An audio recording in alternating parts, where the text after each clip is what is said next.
to the room, got me feeling crazy. Shot my heart, boom, boom. Any other boy would stare, but me, I look away, cause you're making me scared. Trying not to breathe, 1, 2, 3. Trying not to freak when you look at me. Gotta make it move, but I freeze. You don't have a... Baik, selamat siang semuanya. Nah, kalau Mas lemas, ya memang ini mata pelajaran kita yang terakhir ya untuk hari ini. Kita masuk siang, tapi nggak boleh lemas-lemas, kita harus tetap semangat belajarnya. Sekali lagi ya, selamat siang semuanya. Nah, coba dilihat dulu di teman-temannya siapa yang nggak hadir, nanti sekretaris boleh tolong absensinya. Nanti setelah selesai mata pelajaran boleh dilapor sama ibu ya. Nah, jadi sebelum kita memulai pelajaran kita hari ini, kita berdoa dulu biar pelajaran kita hari ini itu lebih dilancarkan lagi. Nah, kita berdoa menurut agama dan kepercayaan kita masing-masing. Kita berdoa. Amin. Berdoa selesai. Nah, jadi untuk mata pelajaran kita hari ini, yaitu mata pelajaran dasar desain, di sini kita akan belajar unsur dan prinsip desain. Jadi unsur dan prinsip desain ini adalah mata pelajaran kita untuk hari ini. Kenapa kita perlu untuk belajar desain busana, atau kenapa kita harus belajar unsur dan prinsip desain ini? Nah, kita kan tata busana nih ya. Jadi di dalam tata busana itu, mendesain itu adalah hal yang wajib.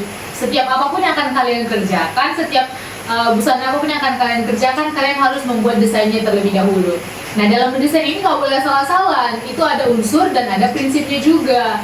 Nah, desain busana ini adalah proses di mana kita menciptakan rancangan pakaian yang mempertimbangkan keindahan, fungsi, dan karakter busana yang akan kita buat nantinya. Nah, di sini kita akan belajar yang pertama, yaitu unsur garis atau line. Nah, bisa dilihat ya, ini busana yang menerapkan unsur garis. Garis ini terdiri dari 4, yaitu vertikal, horizontal, diagonal, dan garis lengkung. Nah, nanti tugasnya masing-masing boleh di-searching ya, gimana penerapan garis vertikal, gimana garis horizontal, diagonal, dan lengkung itu di dalam busana. Nah, garis ini seringkali kita jumpai di dalam setiap penerapan busana, baik itu busana pesta, busana kerja, busana casual, seperti itu. Banyak sekali busana yang menerapkan unsur garis. Yang selanjutnya kita akan mempelajari yaitu unsur arah. Arah dan garis ini sama, hampir sama, hati-hati ya. Jadi garis itu dia itu terbentuk ya garis vertikal ataupun horizontal ataupun diagonal. Arah ini terbentuk dari adanya garis, namun dia membawa pandangan kita untuk menuju ke suatu pusat tertentu, seperti itu ya. Jadi garis dan arah hampir sama, arah itu terbentuk dari garis, seperti itu ya. Yang ketiga itu ada warna. Nah, di dalam busana, warna ini adalah hal yang paling sering kita jumpai. Karena ketika kita melihat look seseorang, ketika kita berada, dimanapun kita berada, mau itu di tempat umum, seperti itu, di saat kita melihat orang berbusana, fokus kita pertama itu pasti di warna. Karena warna itu adalah banyak ya yang bisa diceritakan dari warna busana seseorang. Itu bisa menampilkan ekspresinya, bisa menunjukkan suasana hatinya, dan banyak lagi makna-makna tersirat di dalam warna busana yang sedang digunakan orang-orang di sekitar kita. Yang selanjutnya itu ada unsur tekstur. Nah, tekstur ini biasanya yang paling sering kita jumpai itu di busana pesta ataupun di busana-busana fashion show. Di sana banyak sekali mereka menggunakan unsur tekstur ini. Nah, jadi tekstur itu bisa dia teksturnya halus, kasar, berkilau, atau doff. Nah, jadi yang selanjutnya itu adalah bentuk ataupun shape. Nah, jadi kalau berbicara tentang bentuk ini, seringkali kita itu mendengar dengan kata lain siluet. Jadi siluet itu ada banyak ya. Siluet itu ada A, H, X, Y, L, seperti itu. Nah, ada juga dia dengan menggunakan peristilahan jam pasir, pir, apel, atau yang bentuk badannya kotak atau kayak segitiga terbalik. Itu banyak sekali bentuk-bentuk siluet. Nah, jadi unsur bentuk ini itu adanya unsur bentuk ini berfungsi untuk menentukan gaya utama desain dan juga Unsur ini sangat mempengaruhi si pemakai untuk menonjolkan bentuk tubuhnya. Jadi siluet ini seringkali digunakan untuk menonjolkan keindahan-keindahan bentuk tubuh yang ingin ditonjolkan, seperti itu. Nah, yang selanjutnya kita akan membahas tentang prinsip. Yang pertama itu ada prinsip kesatuan, di mana kesatuan ini biasanya itu didesain dengan adanya semua elemen yang ada di dalam busana itu, baik itu bentuknya, baik itu warnanya, itu biasanya dia dibentuk menjadi satu kesatuan. Kita lihat contoh busananya, itu kayak yang contoh busana yang ditampilkan yang warna biru. Dia itu semua busananya warna biru, tapi di bagian pinggangnya itu ada aksen kayak batik ya. Sebenarnya dia warnanya mencolok, tali pinggangnya juga mencolok warna gold, tapi dia masih menjadi satu kesatuan, masih enak gitu dipandang, masih selaras. Itu dia menerapkan prinsip kesatuan.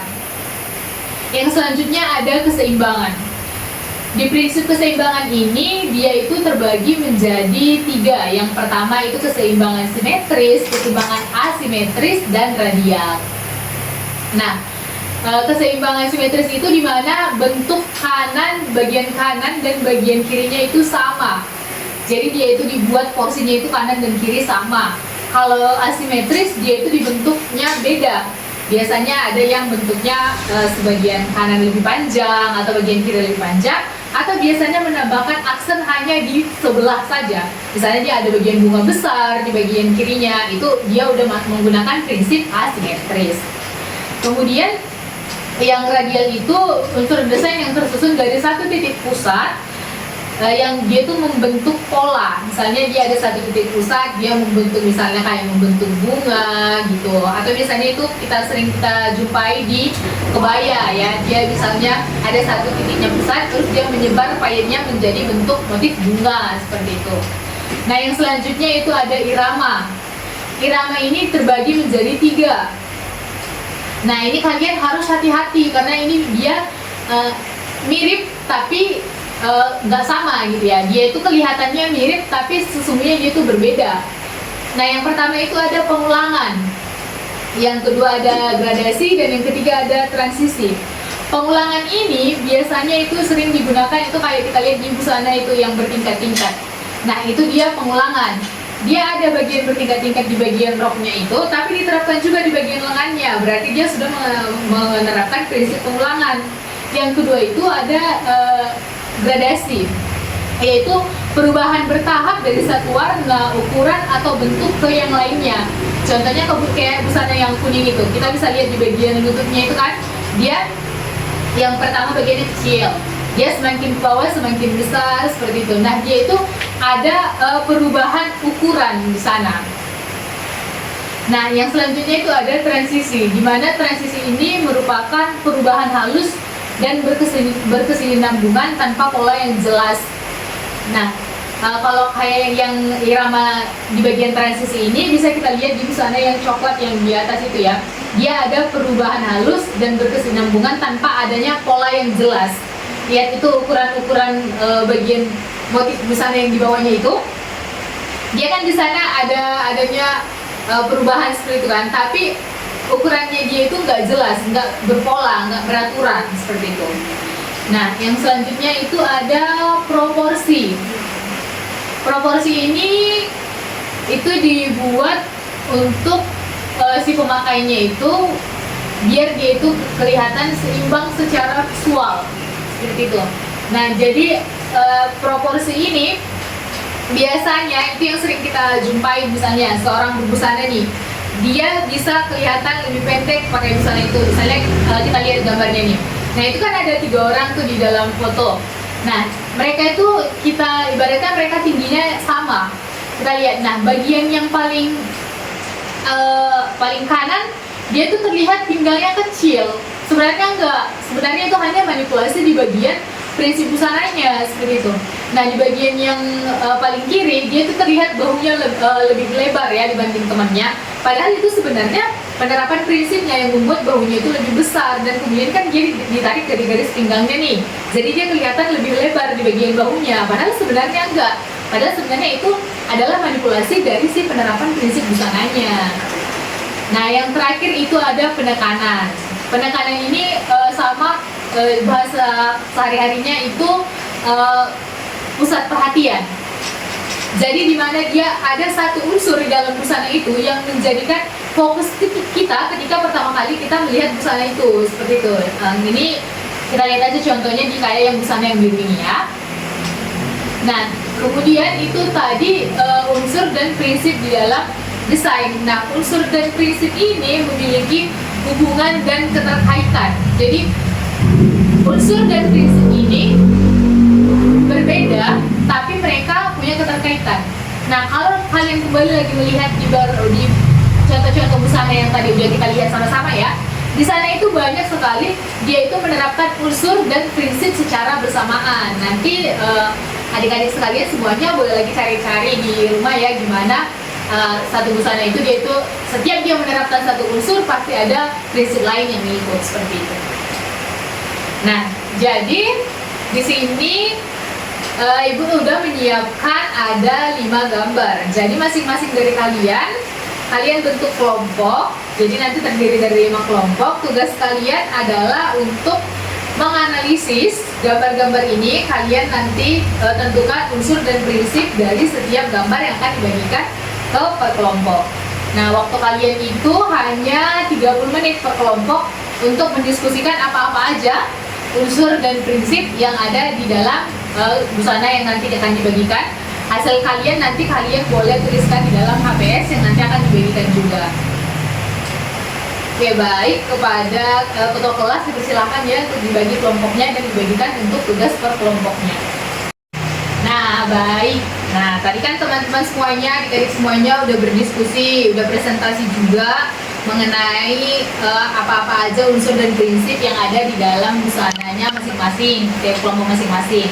Nah, jadi di sini Ibu mau perwakilan aja nih menyebutkan apa sih sebenarnya definisi dari unsur busana, prinsip busana, dan apa-apa aja definisi dari tadi kan kita udah bahas banyak nih, ada unsur garis, ada unsur arah. Nah, jadi Ibu mau masing-masing itu untuk memaparkan kembali apa-apa aja yang udah dipelajari hari ini ya, menurut penangkapan kalian masing-masing aja, menurut bahasa kalian masing-masing, nggak harus lagi melihat dari PowerPoint yang udah ditampilkan tadi ya.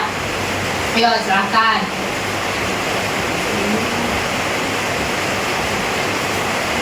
Nah, baik. Nah, jadi unsur dan prinsip desain ini sangat-sangat berkaitan ya adik-adik. Jadi setiap kali kita membuat busana, setiap kita mendesain busana, kita harus mempertimbangkan unsur dan prinsip desain yang ada di dalam desain yang akan kita buat. Nah, selanjutnya di pertemuan selanjutnya Ibu mau kalian kembali lagi untuk mencari gambar dari referensi-referensi lain, bisa dari Pinterest, bisa dari Google, seperti itu. Nanti kalian analisis kembali apa aja unsur-unsur dan apa aja prinsip-prinsip desain yang ada di dalam busana yang kalian analisis itu. Oke, baik, sampai sini ada lagi yang mau ditanyakan mengenai pembelajaran kita hari ini? Baik, kalau tidak ada, kita tutup untuk pertemuan kita hari ini ya. Jadi nanti di rumah boleh lagi dicari-cari gambar-gambarnya dan lebih dipahami lagi mengenai unsur dan prinsip desain yang sudah kita pelajari hari ini. Nah, jadi sebelum kita pulang dan kembali ke rumah kita masing-masing, ada baiknya kita berdoa menurut agama dan kepercayaan kita masing-masing. Berdoa dimulai. Amin, berdoa selesai. Oke, baik, sekian untuk pertemuan kita hari ini. Kita akan bertemu lagi di minggu depan. Tugas ini dikerjakan dan jangan lupa lagi untuk terus mencari apa aja tentang pelajaran yang kita pelajari hari ini. Baik, terima kasih dan selamat siang.